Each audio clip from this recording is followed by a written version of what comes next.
So guys, I have a tub of Tula, and this is my stash. This is my Tula stash. This is the largest stash that I have. I have a stash of solids, but I don't feel like that counts. So I'm going through my stash and I'm thinking, what can I use? Because nothing in here really has a project.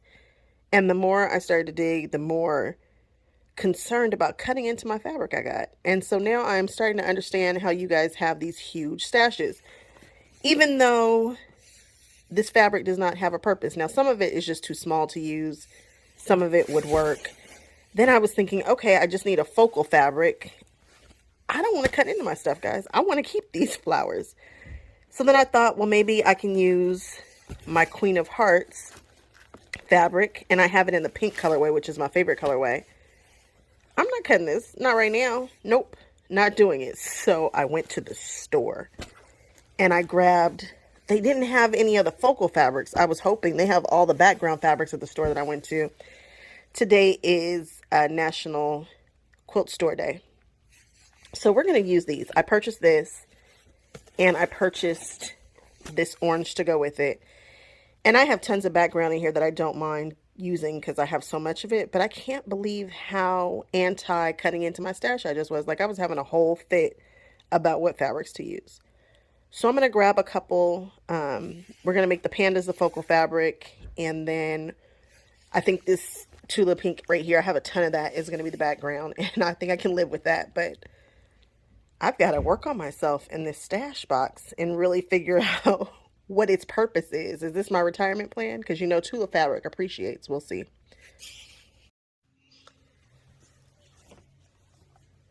So it is 2 o'clock currently. It's like 1:45. And I want to do an Ida Jean quilt today. Now, it might go up tomorrow. The video might go up today. But I just want to show off this pattern because I think it's genius. I think there's some interesting things you can do with it. I like how big the blocks are. And I really like the person who made it. A lot, a lot, a lot. So, in my mind, she and I are new best friends. Like, she's totally my new best friend. I love her. And so we are going to support her.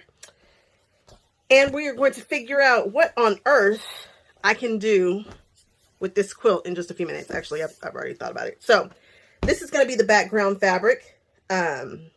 This is going to be the focal fabric.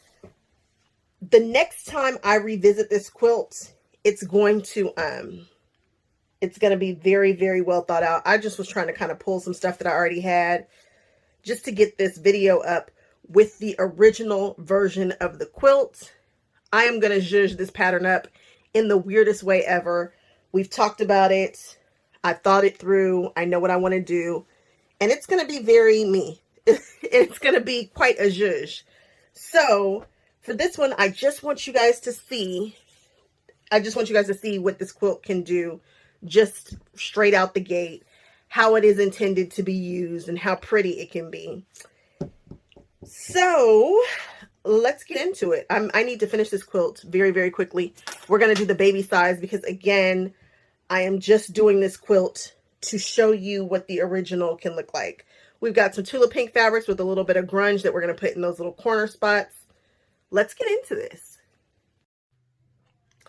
I'm starting with fabric B. No rhyme or reason, just because it's the smallest piece and it's what's right here.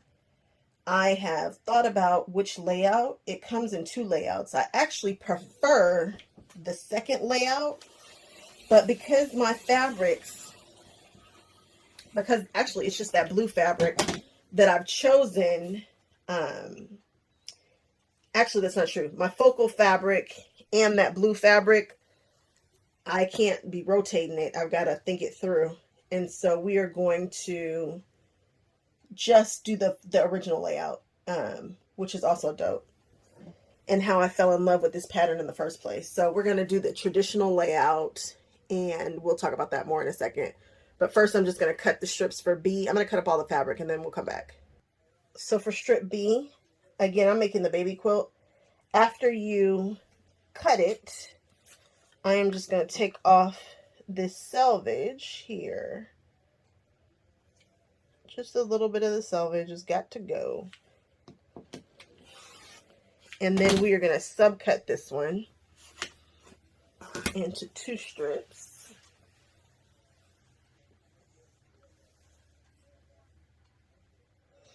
Now, of course, this is a free pattern, and so you do not have to pay for the measurements, but you do need to go get the pattern. So I'm not going to be giving sizes and stuff here. It's not my pattern to give. It's hers, and she wants you guys to sign up with her, and then she'll send it to you. It will come right to you, and so that's how we're going to do that. So this is all the fabric that I need for the baby quilt for fabric B as in boy. And I'm just going to take off this selvage since it's here, and I know I can't use it. It's right here though, so I might as well just knock it out. Now I have everything that I need, and we can move on to the next color. So now this is my quilt color letter A, and I'm just going to freshen this up, and I'm going to do the same thing. Somebody asked to watch me cut fabric, and I get that some people are super new. They also just like to hear that sound of fabric being cut. It does sound good. It's a good sound. So here we are. This is how I do it. Okay, so we're going to cut fabric A.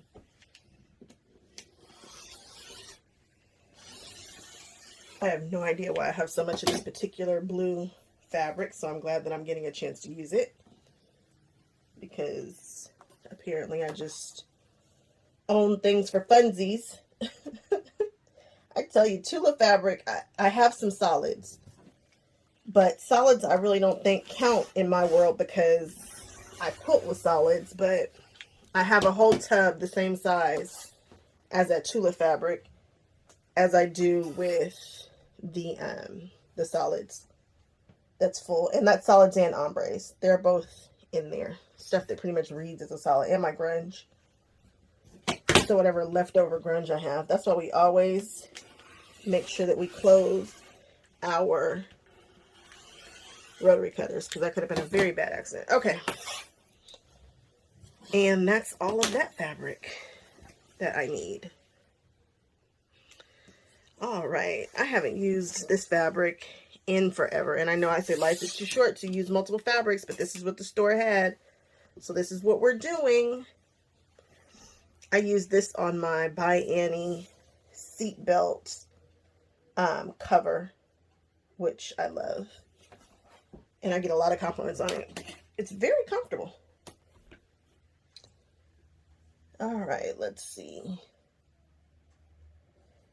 We're going to freshen up this edge, and then we are going to take what we need. I just got a whole yard of this fabric, even though you don't quite need the whole yard, but I did. We might have just a little bit of leftover.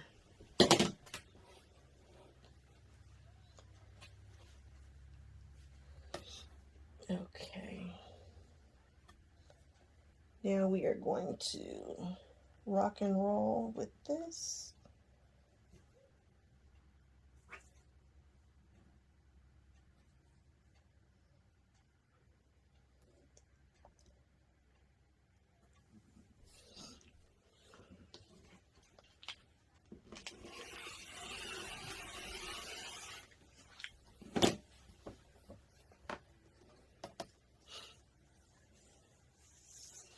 And then we can just subcut these squares.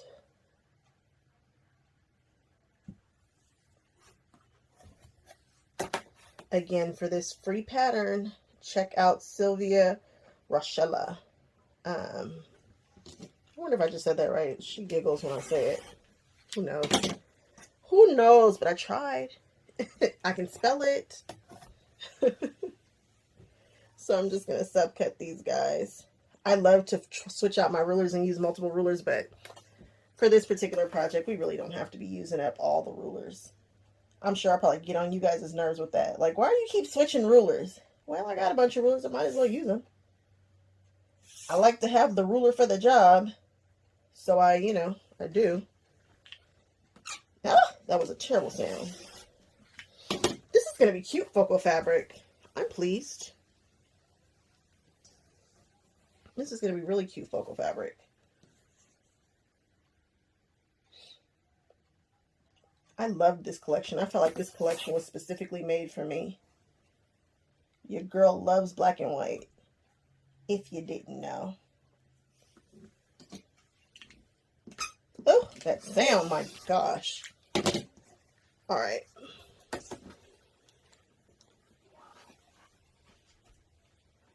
I'm going to keep cutting squares and then I'll be back. I'm going to show you guys something. If I continue to cut in the exact same place, I'm not going to get any variation of the squares. So for instance, you just watched me do this, then I turned it to the right and I took off the selvage. Well, I know that I'm only going to be able to get 2 of the size squares that I need. So I'm going to rotate this around. No, wrong. I'm going to leave it this way. And I'm just going to take off the eensy beensy bit off this side. Just a teensy weensy bit. And this is just so that I'm giving interest, so that it's not the exact same pandas lining up in the exact same spot. I hope that makes sense. So if I had done it again, I would have gotten duplicates of exactly what I had. But now I know that I have about an inch, maybe a half an inch to play with, probably a little bit more. So now I'll get pandas in a different place so that it's not, again, identical. Sometimes you might want things identical. Sometimes you might want a little variation. Sometimes you might not care. But I figured I would talk about it since I just thought about it. So now I'm going to get, so here we got like the purple and the pinks. And it does repeat up there, but I'm going to show you guys what this looks like next to the other ones. Just so you can see the slight variation. So yeah, now we have, this is scraps, right? So before we had, this is scraps. So before, this was the scrap right here, and which is probably the same size. I could probably get another square out of that. But anyway, this was a scrap before. This is a scrap now. And then if we look at my pandas, where did the other pandas go? Here they are. They look a little different. They're not identical. These pandas are not identical to this one because they all fell in a different place. So I'm going to get just a different color variation. Not a big deal to some people, but for me, I want to get as much of these colors as I can. I don't want just the exact same thing over and over again. So the pattern calls for 3 of the large strips so that you can get your the amount of squares that you need. For me, I didn't even end up needing 3 strips because, as we saw, this one here is going to be big enough to give me another square, I believe. I might have to do a little trimming. Yep. So I now have a wonderfully large piece of fabric to do something with. I'm just going to trim this bad boy up and then we will move on with our lives. Okay.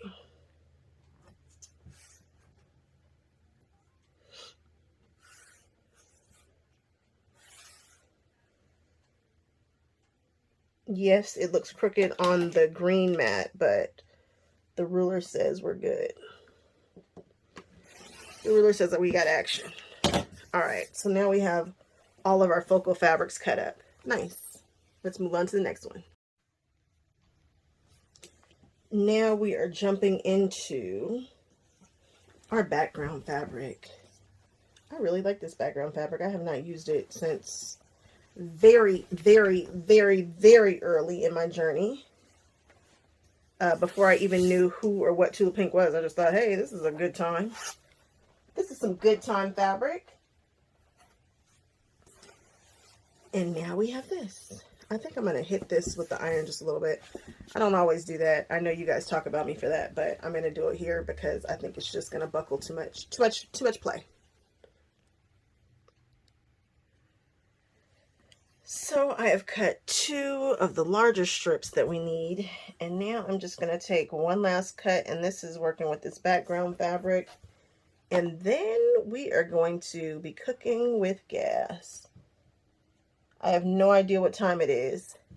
And I don't know if I want to know because I am racing against a clock, which should not be new to anybody who's been here. Always moving, moving, moving, moving. I have yards of this. Yards. I should do something with this. I like having it though. I'm turning into a hoarder, guys. What's happening to me? Okay, don't do like me. I just totally messed up one of the strips because that is who I am. Out of one of these subcut strips, we are going to cut this down. I cut the whole strip, the whole extra strip. No worries, because we have plenty of this fabric. We are just going to subcut one of the strips that we have already subcut. Then we will be fine. No worries.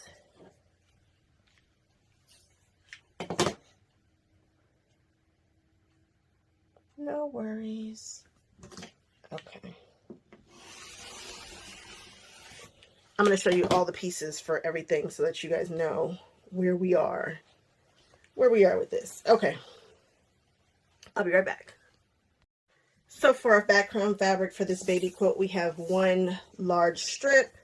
We have one subcut large strip.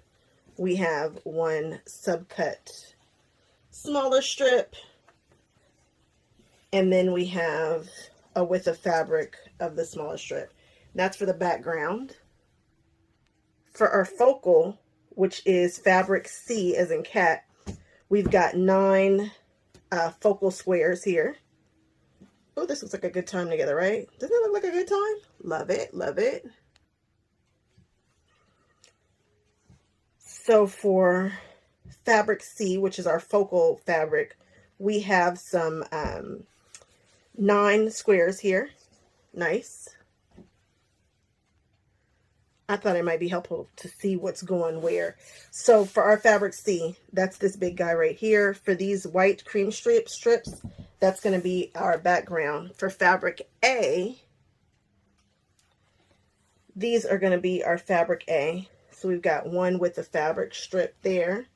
And then we have, actually, we have 1, 2.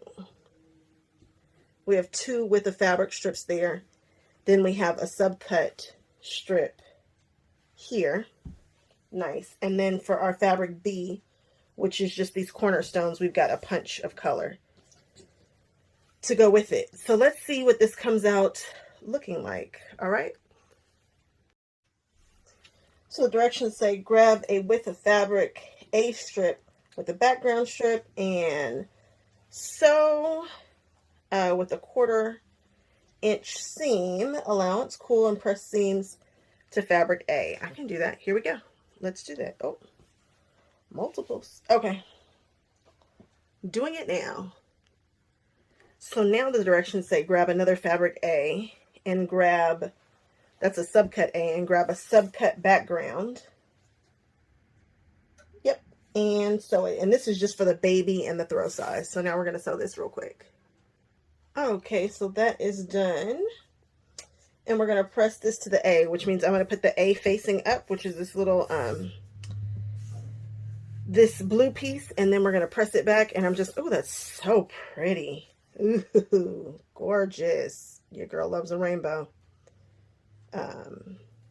Yeah, so I'm just going to press it just like this. Same thing that I did with the other one. All right, so for the next one, you're going to take the remaining A, and you're going to take a full B, as in boy, and you're going to sew these together. I'm going to just take the selvage off of this guy because I did take the selvage off the other one. They are not the same brand, so they will not finish in the same place, more than likely. Not a big deal. I think we've got room to subcut these, and we'll be just fine. Not concerned about it. All right, so now I'm going to take these, put them right sides together, and sew like the dickens. So for this width of fabric strip here, we've got our fabric B, which is bright orange, and we got fabric A. And so we're going to actually press this to the B. Then we're going to add on a background strip, and we're going to press that one towards the bee also. So everything's going to go this way. So bees up, and then we will roll it back and press it. So now that I have sewn these two together, like I said, we are going to grab a full width of fabric background, and we are going to put this on this side. This is a very interesting party with this loud orange that I've chosen to put on there. And I'm just going to, I should have taken this fabric, let me take the selvage off. I'm going to take the selvage off, and then I'm going to sew it to the bottom. Make sure you're putting this in the right order. Otherwise, you will be having a very different quilt. I don't know why I'm having such a good time. I guess it's because I'm quilting. And I'm guessing because I just popped this one in here as a special treat, because this was not on the list of things to do. But I am just tickled by doing this. I'm going to take you guys with me over to the sewing machine so you guys can see how I sew these together.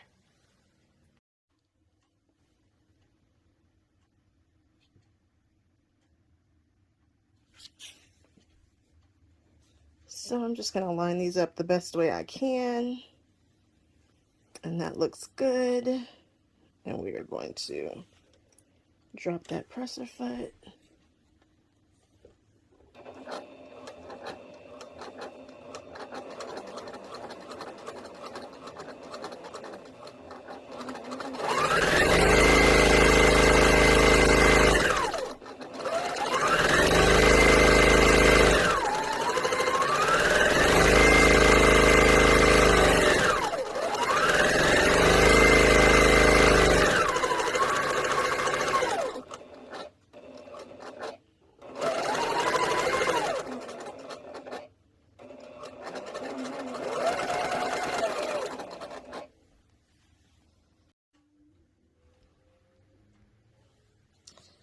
All right, so everything needs to go toward the bee. So I'm going to put this up this direction on my ironing board, and then we're just going to press it back. So now we're going to make one more of these. We are going to do the same thing that we did, but we're going to do it with the subcut ones for the for this next step, just this next portion. So do the same thing, same colorway. We're going to put the blue there, the orange is going to be on the top, exact same thing. We're just going to do a smaller one for the baby one. Okay, so now that we've done that, we have, really in actuality, you only have two like strip sets. So you have this strip set, which is cool. This is your big strip set. Lovely, lovely. And then you have a small strip set. This isn't difficult, right? So now I need to subcut each strip set, which is a good time. And I'm going to start with the little strip set first. And it says I need 18 of them. So I'm going to do the big one first, and then I'll do the little guy.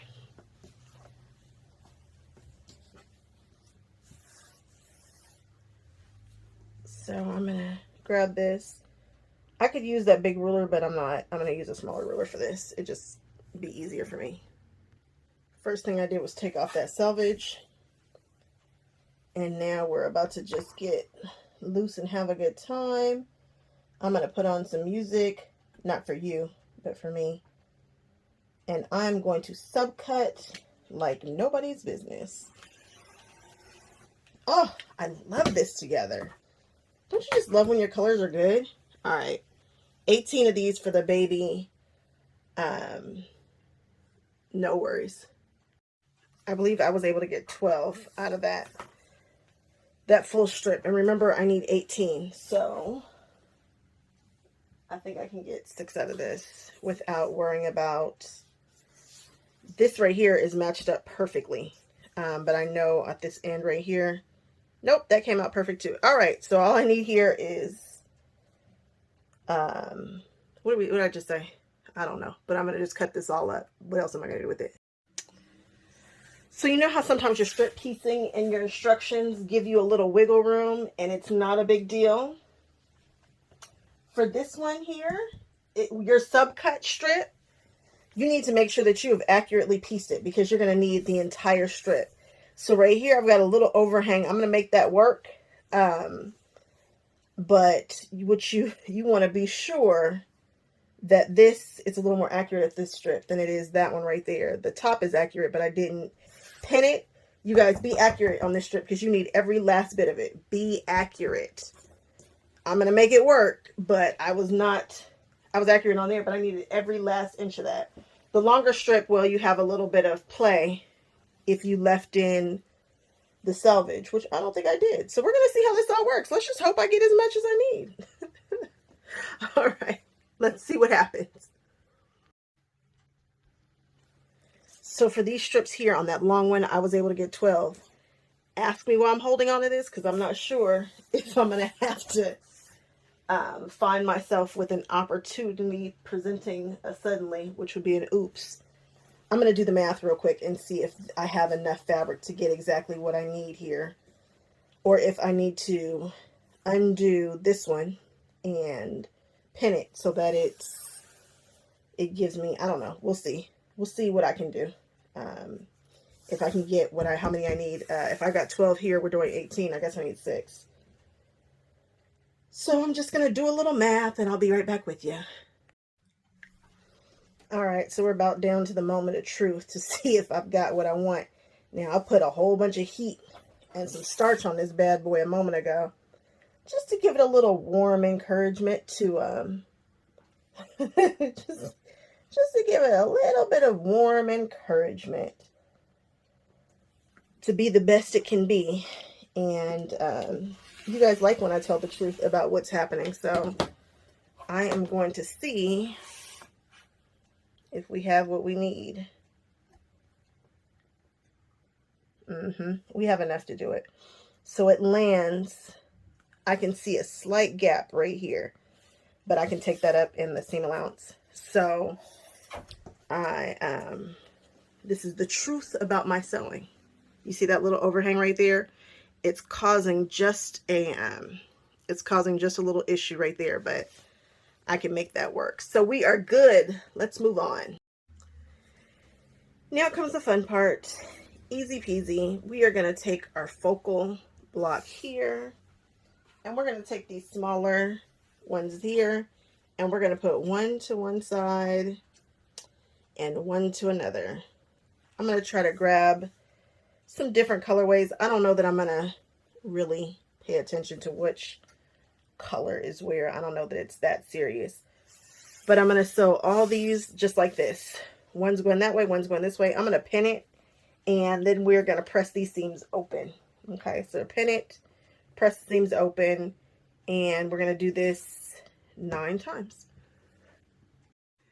You might be wondering, pin it to what? I'm just going to pin it to, you know, just make sure that the ends lined up. Make sure that this is 8.5 because I want this to be nice.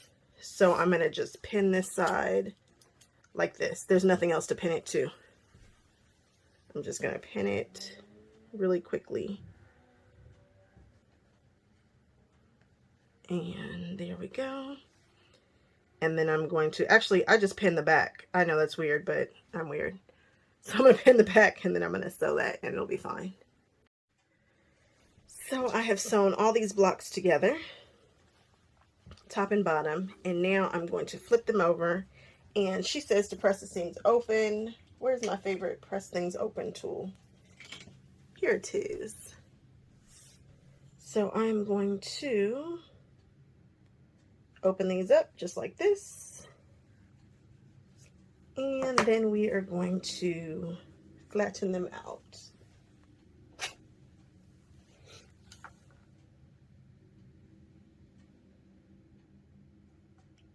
And just give them some heat. And then we're going to do the same thing with the other side.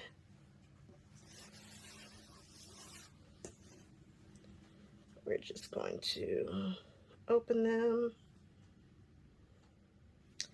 If you like this little wood tool that I have, I talk about it in my Notions for Notions segment on this channel. I talk about where you can get one.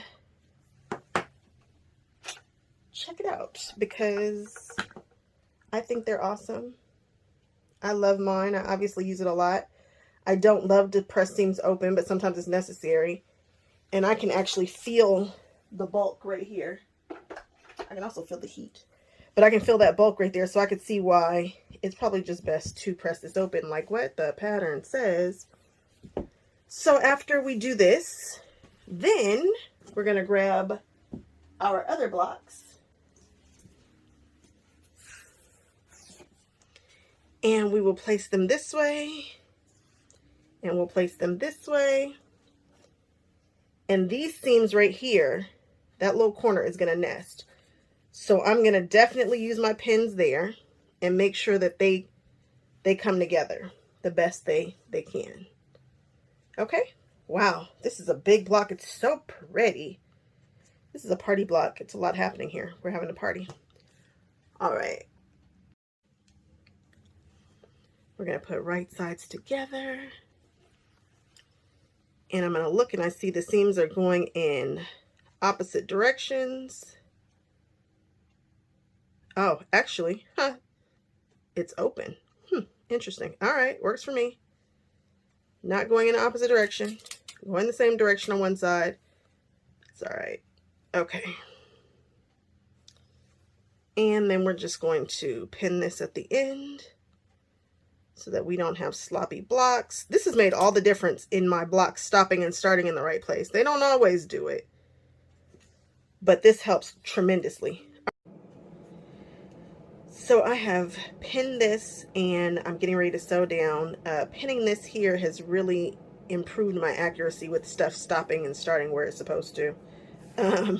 This looks pretty good. It looks like it'll be all right. And then after that, we'll do the other side.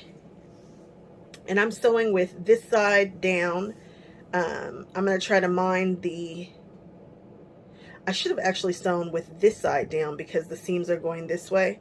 But I pinned it. I'm going to actually take this out, guys. I'm going to practice what I preach in this moment. I'm going to flip this way. And why is because I can control watching these. And these are going in the direction of the way that it's being sewn. So I don't have to worry about the flipping back. And it's just going to help with my seam management, right? So why not? Let's just do it the way we were supposed to. I'm going to nest these. Try to nest these beautifully. I'm going to give it a go. And then I'm going to make sure that this lines up properly on this side where we're starting. And we're just going to sew down. Yep, doing it.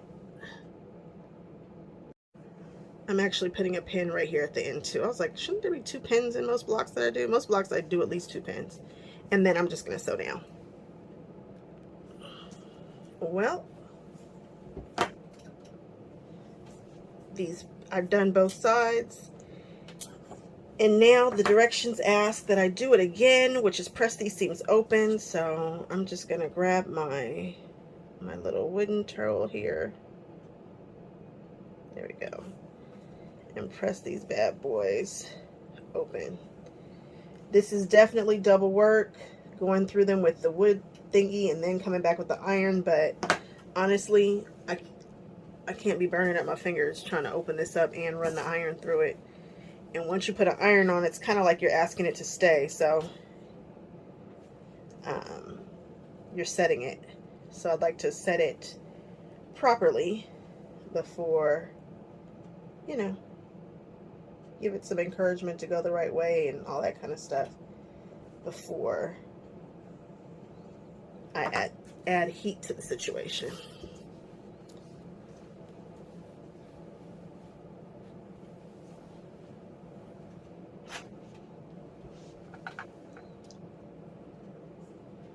And we're just going to give it a little, some heat.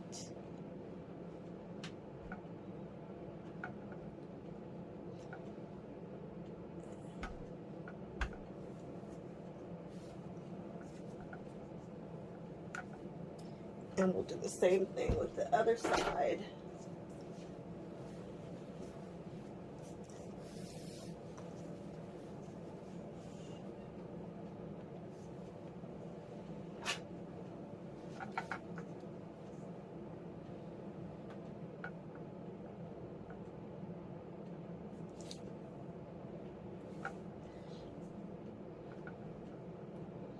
This is a good size block if I ever did see one. I like a big block.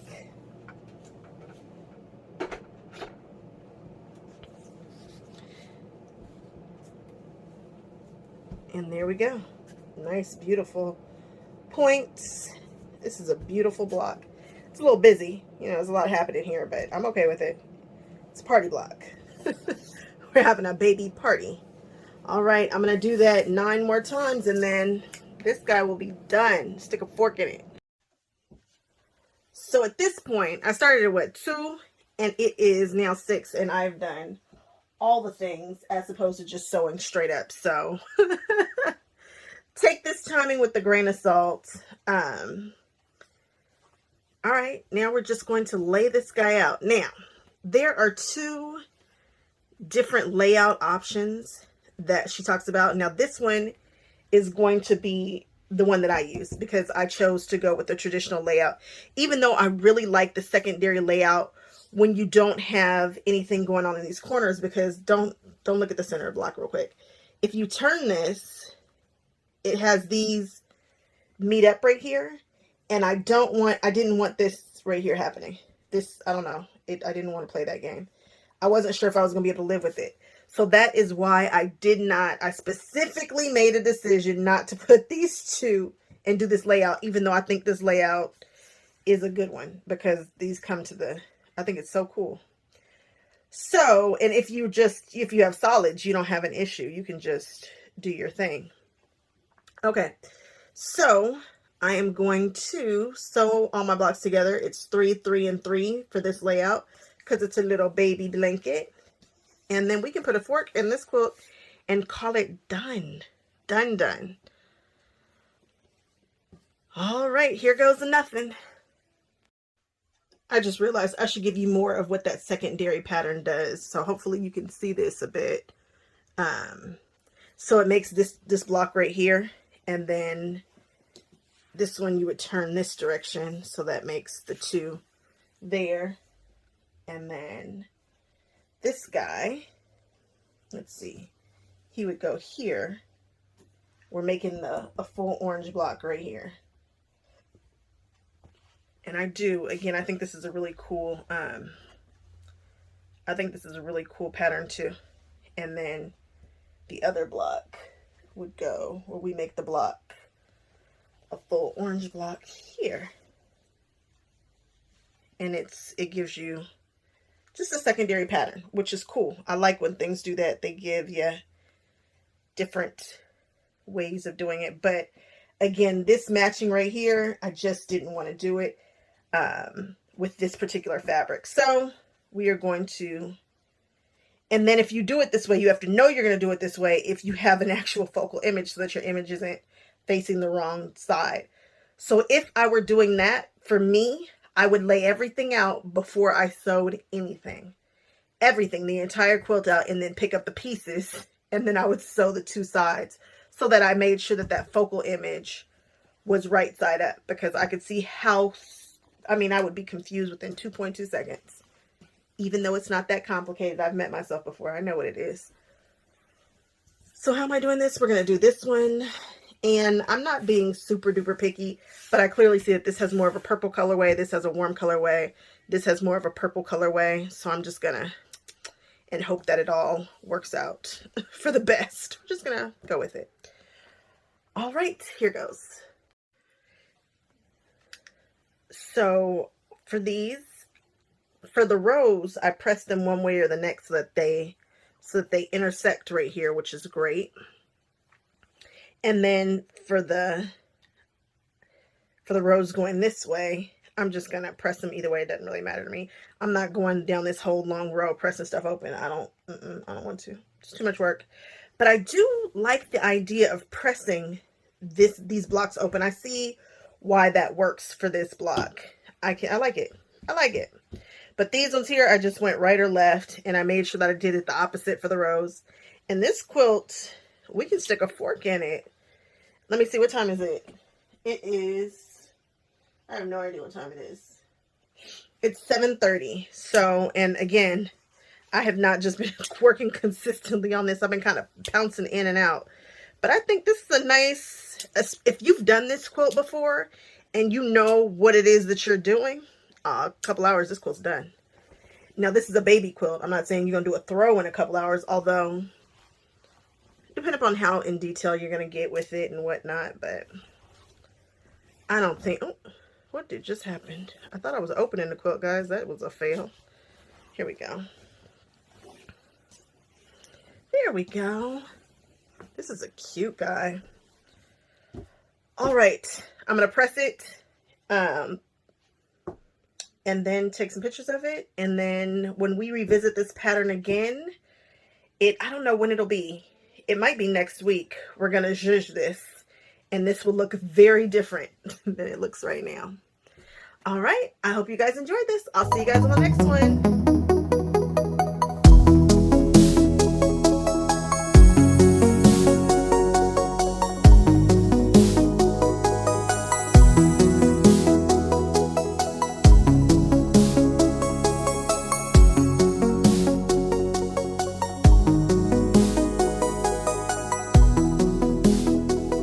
Nothing like a video.